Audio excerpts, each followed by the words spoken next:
परिवार के लोग अगर कोई संदेह व्यक्त कर रहे हैं तो निश्चित तौर से सरकार को इसमें कोई परेशानी नहीं होनी चाहिए कि वो ऑल इंडिया इंस्टीट्यूट के अंदर दिल्ली के अंदर उनका पोस्टमार्टम करा दें।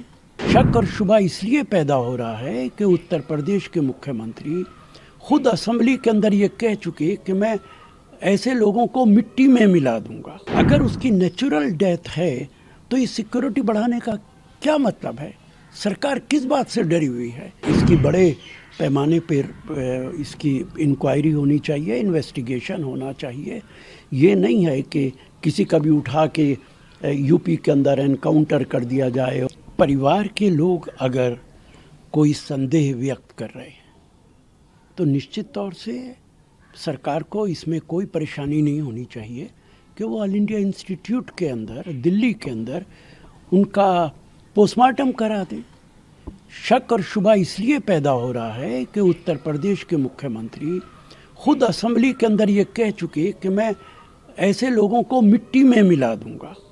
हालांकि ये बयान बहुत काबिल एतराज़ बयान था, लेकिन उसके बाद अतीक के साथ जो कुछ हुआ, मुख्तार अंसारी के साथ जो कुछ हुआ, तो उस पर लोगों को शक और शुबा निश्चित तौर से पैदा होगा। और जिस तरीके से सरकार ने पूरे उत्तर प्रदेश में दफ़ा 144 लगा दी, बहुत सारे ज़िलों में सिक्योरिटी बढ़ा दी। अगर उसकी नेचुरल डेथ है तो ये सिक्योरिटी बढ़ाने का क्या मतलब है? सरकार किस बात से डरी हुई है? फिर तो ये सब नहीं होना चाहिए था। इसलिए अगर इसकी जुडिशल इंक्वायरी होती है तो बहुत अच्छी बात है। इसकी बड़े पैमाने पर इसकी इंक्वायरी होनी चाहिए, इन्वेस्टिगेशन होना चाहिए। ये नहीं है कि किसी का भी उठा के यूपी के अंदर एनकाउंटर कर दिया जाए और इस तरीके के जितने वाक़यात हो रहे हैं उससे लोकतंत्र मजबूत नहीं होता है।